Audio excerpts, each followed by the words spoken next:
আসসালামু আলাইকুম দর্শক, আমি আজকে আপনাদের মাঝে চিচিঙ্গা একটি সবজি, সেই সবজি চাষ সম্পর্কে কিছু ধারণা দেব। আপনারা ভিডিওটি না টেনে পুরো ভিডিওটি দেখুন এবং আমার চ্যানেলটি সাবস্ক্রাইব অথবা ফলো করে রাখুন। প্রতিনিয়ত আমার ভিডিওগুলো দেখতে চ্যানেলটি অবশ্যই সাবস্ক্রাইব করবেন অথবা ফলো করবেন। তো আসুন বন্ধুরা, আজকে আমি আপনাদেরকে দেখাচ্ছি চিচিঙ্গা চাষ। এই যে দেখেন, চিচিঙ্গা চাষ করেছি আমি ড্রাগনের মধ্যে।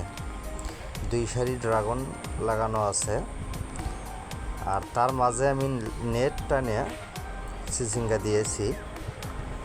তবে নেট না দিয়ে যদি আমি সুতা দিতাম, সুতা দিয়ে দিলে সব থেকে ভালো হতো।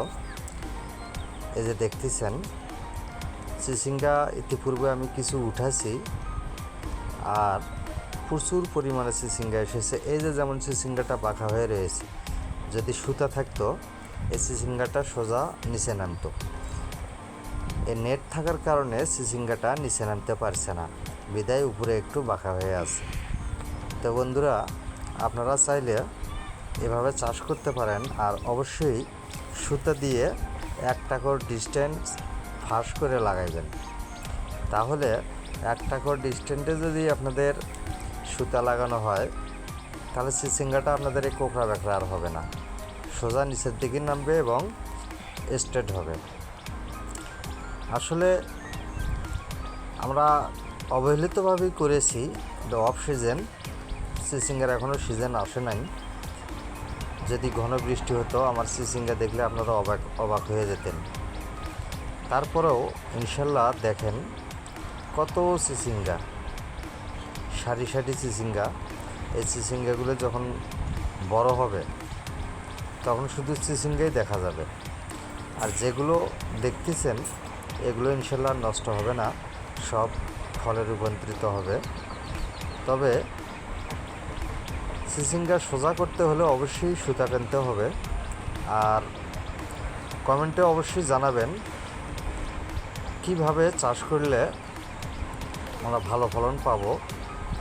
তা আমার কমেন্টে এ পর্যন্ত কেউ কিছু জানার উদ্দেশ্যে কিছু চায় নাই, বলে নাই, বিদায় আমি বলতেছি না বা বলি না।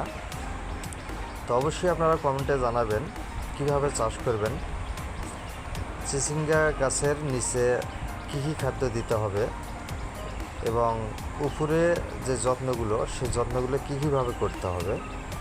এ বিষয়ে আপনারা জানতে চাইলে সেটা আমি মৌখিকভাবে বলে দিতে পারবো। আজকে শুধু আমি ফলনটা দেখানোর জন্য আপনাদের কাছে এই ভিডিওটা এনেছি। আপনারা দেখতে পাচ্ছেন কত চিচিঙ্গা। তবে যদি বৃষ্টি হতো তাহলে তুলনাহীন চিচিঙ্গা দেখা যেত গাছে। এই মৌসুমে চিচিঙ্গার ফলন একটু কম হয়,